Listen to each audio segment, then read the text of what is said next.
No, I think that the more we're around our team, the more excited that we get about the upcoming season.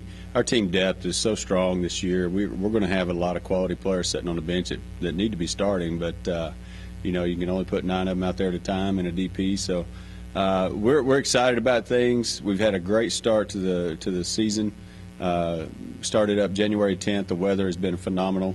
So we've taken advantage of that by doing a lot of softball stuff. Typically, you kind of come back and you work a lot on conditioning and you do some softball stuff. But we've really spent a lot of time on softball. This week, we're going to kind of take a step back and work hard on our conditioning and our physical training. And then next week, kind of get ready for game format coming up that following Saturday.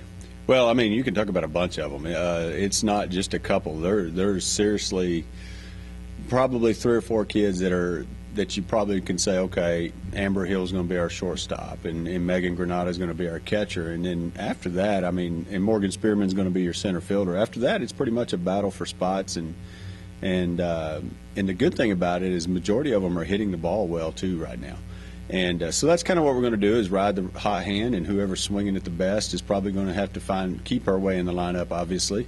But if somebody does hit a little slump, and you hate to be quick trigger because you don't want to put pressure on them that if they go in 0 for 3 that they're going to sit for 5 games. We don't want to create that, but at the same time, if somebody really is in a struggle and they go out and go 0 for 11 or 1 for 15, then we got the opportunity to give them some rest and sit them. And some of the best things that can happen to a player mid-season is to go ahead and have a seat and just take a step back, take some pressure off, and watch. And we're going to have players that can fill those spots for us immediately, and not take a step back offensively with our production, defensively with our production. So we feel good about things. And then we're going to use, use a lot of late game substitutions, try to put the best defense that we have available. If we have the lead, or the best offense that we have available if we're trying to come from behind late. So we'll do a lot of situational substitutions as well.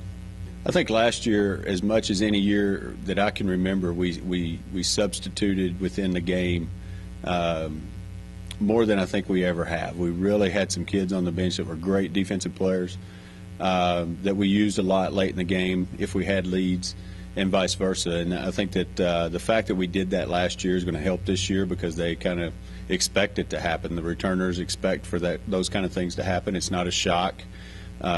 We've discussed it at length with our team and accepting their role and not being the bad apple on the team with the bad attitude. And if they'll do those kind of things, I really feel like we have a chance to be really good. But any coach can tell you, and anybody that's ever played on a team where you've had some sour attitudes, it can kind of be disappointing and irritating and cause some problems. And I don't expect our girls to do that. I really don't. We got great kids. They work extremely hard in the classroom. They work hard on the field. They get along with each other. So I don't see a problem coming forth, and that's something that really does excite me. Well, Kennedy brings something that Mary Kate and Sandra don't, and that's a power pitcher. I mean, she's going to throw the thing 62 to 64, and Mary Kate's going to depend a lot on movement and off-speed stuff. Sandra is going to depend on location, and Kennedy has a little bit of it all. She really does. She can throw the ball hard. She has good control. She has good off-speed stuff, and she's an athlete. She kind of reminds you of Carrie Gallman in the circle in the fact that she's going to field anything around her. She's going to go attack the bunts and just use her athletic ability, not just to be a pitcher, but to be an athlete. And that's something that's really going to help her out. But the fact that we do have 2 of them with a lot of experience at this level, and then a freshman that has the talent that she does, is something that we're excited about, and probably have the best, not probably, we have the best pitching depth that we've had in a long time.